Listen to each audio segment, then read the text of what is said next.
27वीं आईनी तरमीम के जरिए हाई कोर्ट के जजेस को दूसरी हाई कोर्ट्स में ट्रांसफर करने का इख्तियार हासिल हो जाने के बाद इस्लामाबाद और लाहौर हाई कोर्ट के 14 इमरानडू जज हजरात को जुडिशल कमीशन की मदद से दीगर सूबों के हाई कोर्ट्स में ट्रांसफर करने का फैसला किया गया है।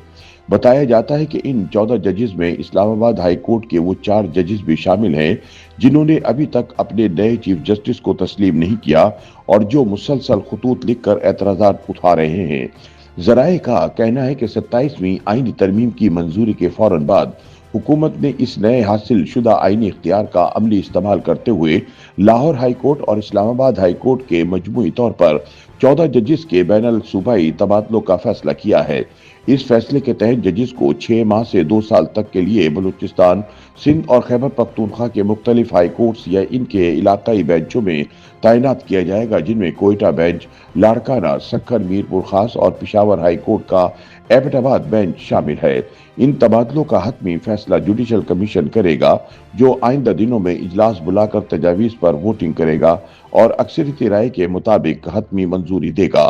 लाहौर हाई कोर्ट के जिन 10 जजेस के तबादले की सिफारिश की गई है, इनमें justice Shams Mahmood Mirza, justice Faisal Zaman Khan, justice Shahid Karim, justice Sajid Mahmood Sethi, justice Asjad Javed Ghural, justice Tariq Saleem Sheikh, justice Asim Hafeez, justice Amjad Rafiq, justice Anwar Hussain और जस्टिस राहेल कामरान शेख शामिल हैं। इस्लामाबाद हाई कोर्ट से जिन 4 जजेस के नाम फहरिस्त में शामिल हैं, इनमें जस्टिस मोहसन अख्तर कियानी, जस्टिस सरदार एजाज इसाक, जस्टिस तारिक महमूद जहांगीरी और जस्टिस बाबर सत्तार शामिल हैं। ये चारों जज हजरात तहरीक इंसाफ और इमरान के लिए हमदर्दियां रखते हैं और उन पर इल्जाम है कि ये अदालती मामलात पर भी सियासी जहन के साथ फैसले देते हैं। ये चारों जजेस गुज़िश्ता कुछ अरसे से अपने नए चीफ जस्टिस सरफराज डोगर की तकर्री और इन्हें मिलने वाले इंतजामी इख्तियारात के खिलाफ मुसलसल खतूत लिखकर खुलकर एतराजात उठा रहे हैं।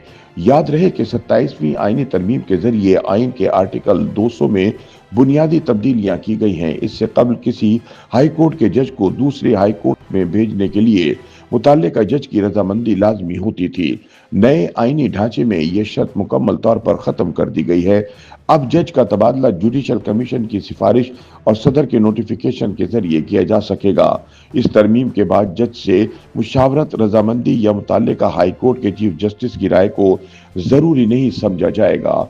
यूं पहली बार वफाकी हुकूमत और नई तश्कील शुदा जुडिशल कमीशन को वो इख्तियार मिल गया है जिसके जरिए हाई कोर्ट जजेस को मुल्क के एक सूबे से दूसरे सूबे में बराह रास्त ट्रांसफर किया जा सकेगा।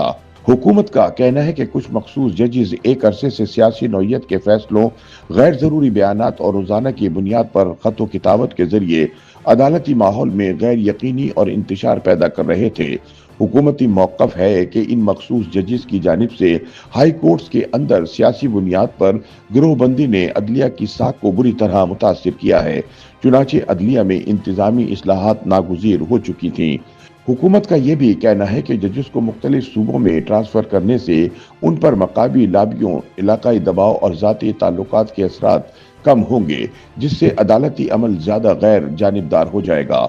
हुकूमत का मानना है कि मुख्तलिफ सूबों में जजेस की ट्रांसफर से अदालती ढांचे में यकसानियत पैदा होगी और जजेस को मुतवाजन अदालती माहौल में काम करने का तजर्बा हासिल होगा। कानूनी माहिरीन के मुताबिक ये अपनी नौयत का एक अहम लेकिन मुतनाज़ा फैसला है, क्योंकि इससे न सिर्फ अदलिया की आज़ादी मुतासिर होगी बल्कि आला अदालतों के अंदर इंतजामी खुद मुख्तारी पर भी बराह रास्त असर पड़ सकता है। मुखालिफिन इसे जुडिशल इंजीनियरिंग करार दे रहे हैं, जबकि हुकूमत इसे अदालती इस्लाहात का नाम देकर मुल्की अदालती निज़ाम को मजीद मौसर बनाने का दावा कर रही है। ताहम ये हकीकत वाज़ेह है कि 27वीं आईनी तरमीम के फौरी बाद इतने बड़े पैमाने पर जजेस के तबादलों का फैसला मुल्की अदालती तारीख में अपनी मिसाल आप है और आने वाले दिनों में इसके सियासी और आईनी असरात मजीद नुमायां होंगे। YouTube पर गूगली न्यूज देखने के लिए youtube.com की सर्च बार में गूगली न्यूज टीवी टाइप करें। गूगली न्यूज के पेज पर सुर्ख रंग के सब्सक्रिप्शन वाले बटन पर क्लिक करना ना भूलिए। YouTube पेज पर अपलोड होने वाली वीडियोस से बाखबर रहने के लिए बेल आइकन पर क्लिक कीजिए। आपको हर नई वीडियो के बारे में नोटिफिकेशन मौसूल हो जाएगा।